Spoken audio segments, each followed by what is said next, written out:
ایک انسان کا قتل صرف اس کی جان نہیں جاتی، بلکہ ایک ماں کی گود، ایک باپ کی امید اور پورے معاشرے کی سانس رک جاتی ہے۔ اور افسوس یہ ہے کہ ہم سب خاموش ہیں۔ کبھی غیرت کے نام پر قتل، یہ شریعت نہیں جاہلیت کی سوچ ہے۔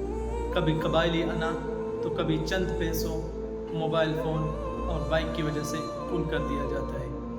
یاد رکھیں، قرآن کہتا ہے من قتل نفسا بغیر نفس او فساد فی الارض فکأنما قتل الناس جميعا۔ جس نے ایک بے گناہ کو قتل کیا گویا کہ اس نے پورے انسانیت کو قتل کیا۔ اور افسوس، ہم صرف ویڈیو دیکھ کر اگلا ریل کلک کرتے ہیں۔ اگر ہم ظالم کو روک نہیں سکتے تو کم از کم اس جرم پر خاموش نہ رہیں، ورنہ اگلا مقتول شاید ہم میں سے کوئی ہو اور باقی دنیا اگلے کلپ پر چلی جائے۔